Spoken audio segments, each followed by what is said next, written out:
And welcome back to the Standard Fantasy Football Podcast. I'm your host, Chris. Jono's not joining me today, but we're here to bring you the Thursday night preview, the start, sit, sleepers, all the things you need to know for the Week 16 matchup between the Los Angeles Rams and the New Orleans Saints. This is the semifinals for most of the fantasy leagues right now. So some crucial matchups, heavy decisions on what to do, who to start, who to sit, and who should you take a risk on. We got a couple surprises for you, so stay tuned. Let's jump into it.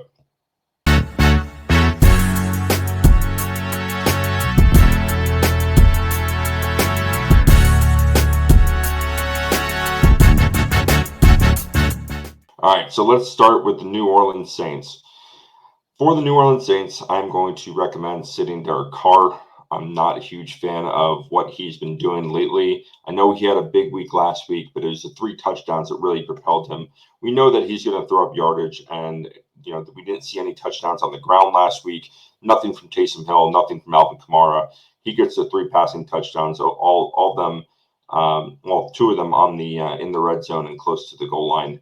I don't think that's going to happen and repeat this week against the Rams. The Rams are a tough defense. They've been playing against. For quarterbacks this year, they've been pretty good. They've averaged 20.43 fantasy points per game. The last 2 weeks, they've really been roughed up a little bit.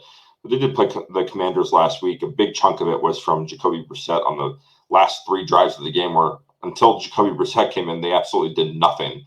But then the Ravens, obviously, Lamar Jackson had a huge game against them 2 weeks ago. The Browns, Joe Flacco had a 20-point week, and then right before that, Kyler Murray had a 24-point week. Before that, they were relatively good against the pass and against the quarterback, especially on the ground. They have been beat up on the ground a little bit, especially the last 2 weeks, which I think is contributing to those high numbers and jumping the average up a little bit. Moving on to the running backs. Against the Rams, the Rams have been pretty good against running backs. They've been really, really good, especially on the ground against them. They haven't let up a 100-yard rusher since or a 100-yard rushing attempt, except for the Packers back in Week 9, where they let up 33 rushes for 156 yards. The next highest total after that was Week 13 against the Browns. They let up 87 yards on the ground. They haven't dinged up, against receiving backs, which Alvin Kamara is. I think Alvin Kamara is in line for a start. You're not going to sit him. Of all the high-end running backs, he's been pretty consistent, getting you some double-digit points. So yeah, his ceiling might be vaulted a little bit, or shortened a little bit, but his floor is still going to be there. I still think he has a double-digit fantasy week, especially PPR formats. Chris Olave does look like he's going to go, so I do think it hurts him a little bit. Obviously, Taysom Hill's got another week, but he's gotten a little bit healthier. So I think that helps out the New Orleans offense a little bit. But this Rams defense has been pretty good against running backs all season and against the run all season. They've been a little susceptible to the pass. They average about 4.5 receptions a game to the running back position. But they've really done a good job all season. They've only had 200-yard team performances against them, and that was the 49ers in Week 2, and again, like they said, the Packers in Week 9. Other than that, they've been really, really consistent, really, really good against the ground game. Where they have been a little bit more susceptible is to the wide receivers. So Olave did practice this week. He was limited on Tuesday. He was a full participant in practice on Wednesday.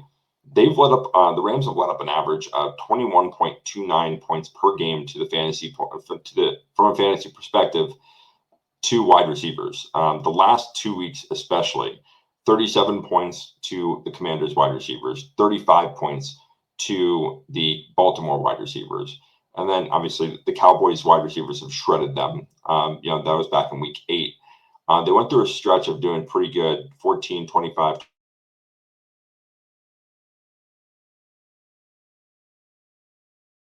Really, the last 2 weeks have been shredded up against teams. But again, going back to last game, I think it's last game was really weird against the Commanders. For the first 3 quarters, really for the first 3.5 quarters, they had them in check, and then Jacoby Brissett comes in, absolutely just starts torching them, especially down the field. I don't know if it was they weren't prepared for another quarterback to come in. They were expecting run. They got hit with the deep ball, drive after drive after drive. Towards the end of the game, where they started to make it a game against the Rams, where they were handling. It was 27-0, I think, in the fourth quarter. Before the Commanders started to rally back in that game. And from the tight ends, or from the tight end perspective against the Rams, they've been pretty good, averaging 8 points a week against tight ends. Now, here's a caveat on that: is Taysom Hill is not an average tight end. I would say he's been used as a traditional tight end this season, but we know his rushing attempts, we know his passing attempts. We've seen what he's able to do in all facets of the offensive game. I know I've seen Taysom Hill as a sit in a lot of formats, especially after his weak performance last week against the Giants, but he was nursing an injury off that.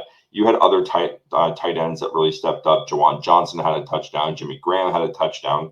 Those easily could have gone to Taysom Hill or been a running play towards the goal line for those guys. But I think the Taysom Hill this week is in line for a good play. Again, I don't think it's going to be that one of those blow up Taysom Hill weeks, but I do think he has enough of an opportunity to be better than some of these other guys that you'd pick up off the waiver wire at this point. I like some guys off the waiver wire. I think Hunter Henry has been being more involved. Tyler Kraft has been more involved. But it's slim pickings out there. So who are you going to go with that has the upside of Taysom Hill? If you're rolling, Cade Otton out there, is the 5 points that you're going to get from Cade Otton or the 6 points that you're going to get from Cade Otton any better than the 4 points you might get from Taysom Hill when Taysom Hill has the opportunity to put up 21 for you? I think Taysom Hill gives you a better upside in this to start the week here. So from a Saints perspective, Derek Carr is going to be a sit. Alvin Kamara is going to be a start. Wide receiver wise, Chris Olave is going to be a start for us. My sleeper on this team this week is going to be Rashid Shaheed. I really like, again, the Rams have been susceptible to two wide receivers and to quarterbacks. And so I do like that Rashid Shaheed is coming and he's becoming a little bit more healthy. I like him in this matchup. I like him for a score in this game. I have an anytime touchdown for Rashid Shaheed this week on one of my DraftKings bets. I do like him this week for it. Taysom Hill, I would say go ahead and start. Even if it's going to be with a caution, I still think he's worth a start there. This defense, I'm going to sit. I don't like the Saints defense. I don't like them against the Rams. The Rams offense has been really good as of late on both facets of the game, both running and receiving. I don't like the Saints defense. I don't like their ability to get after Stafford. Stafford's done a good job of getting the ball out of his hands and into his playmakers' hands. And just going into some of the details against the Saints, moving on to the Rams. So against quarterbacks, the Saints have actually been pretty good, 15.4 points per game. In the last 2 weeks, granted, they played the Panthers and the Giants, right, in those last 2 weeks. So it was 7 points to Bryce Young. It was 10 points to Tommy DeVito and Tyrod Taylor. But they've been beat up a couple times this year. 25 points against the Packers, 28 points against the Bucks, 26 points against the Vikings with Dobbs. 20 points in week 13 against the Lions. So they haven't touched up against them.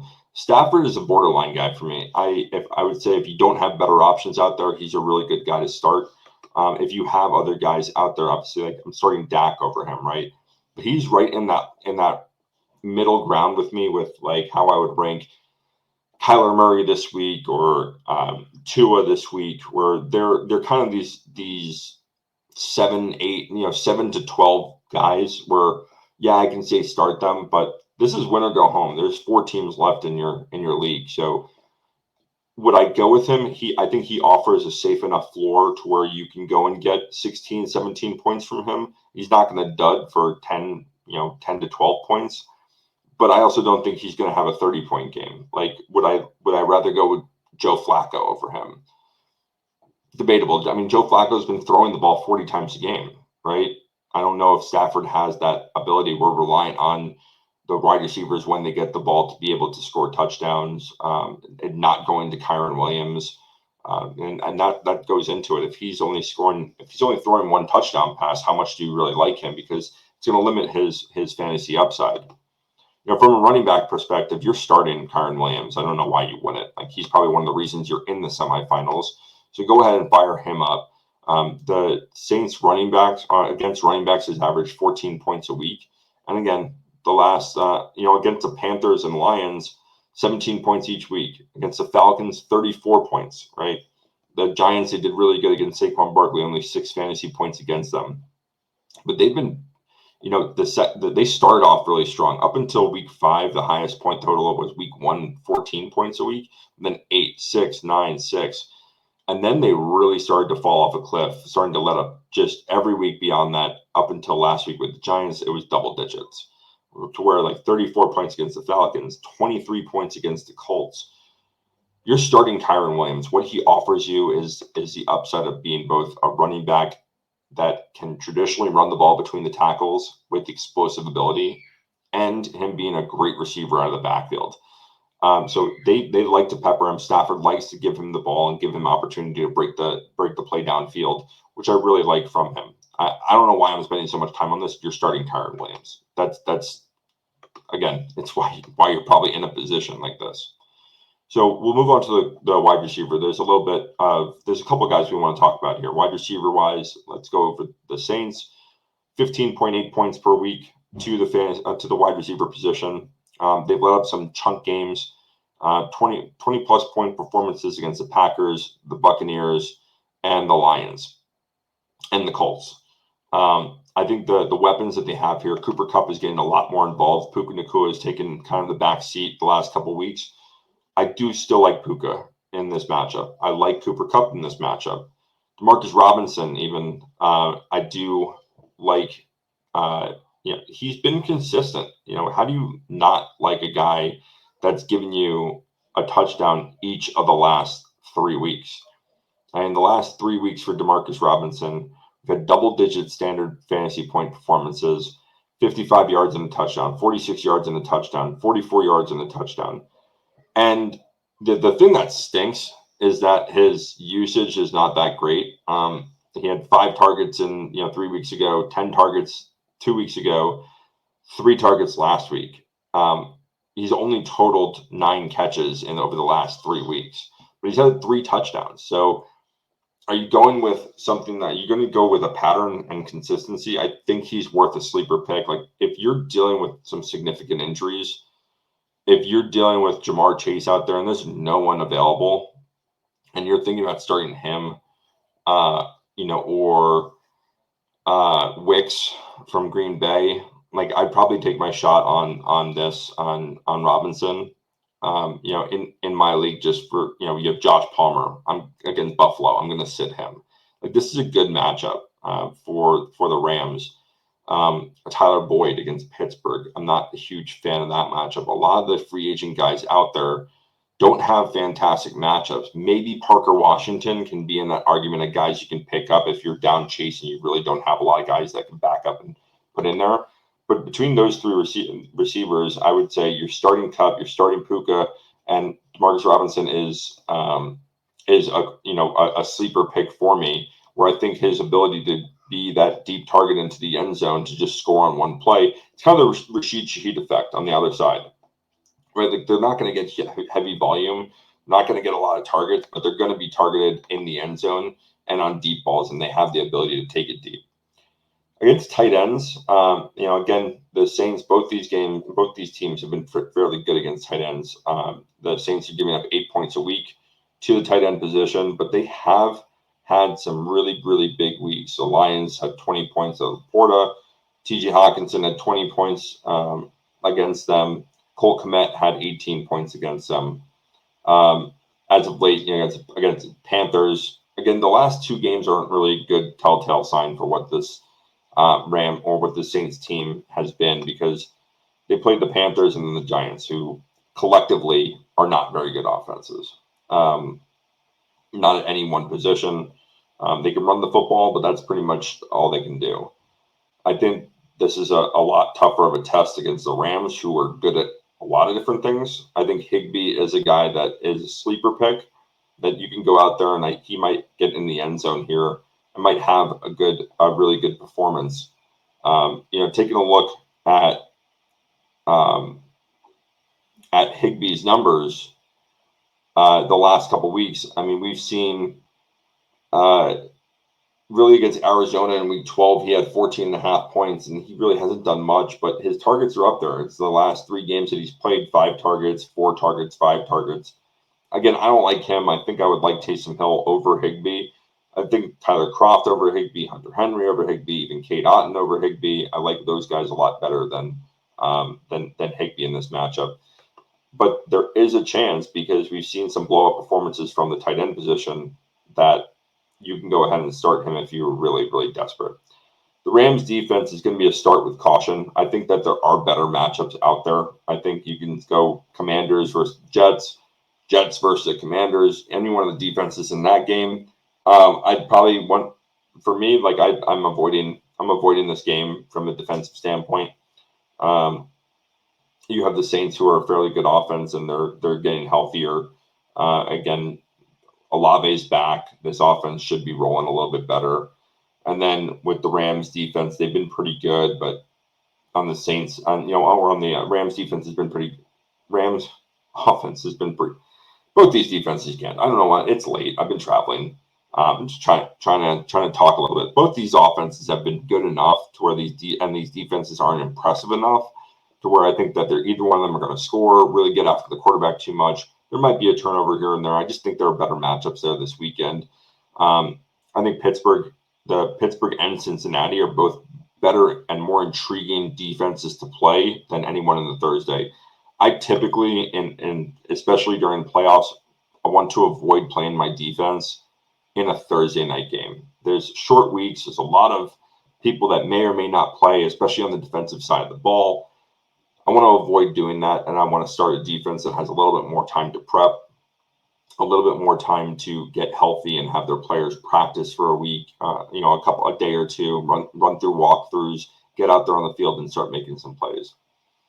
As always, don't forget, like and subscribe, hit the notification bell, make sure you stay up to date with all of our content that drops, our shorts, our videos, our start sit suggestion that we should be dropping on Saturday. Another day that I'm going to be traveling, but I'm making it back in time for the Saturday game, which I'm very happy about. I'm still in the playoffs. I'm still rocking out there. The semifinals, again, like I keep saying, unlike Jono, win your week. Go out there, make your best decisions. If you have any comments, suggestions, or recommendations, or you need questions answered, at this point, the waiver wires are thin. People are probably not able to go and hammer them as much. So you might have priority, but there might be no one there. If you do have any suggestions or any questions on who you should pick up, who you should start and sit, go ahead and drop a comment below. Reach out to us on Instagram and Twitter, or X, whatever it's called now.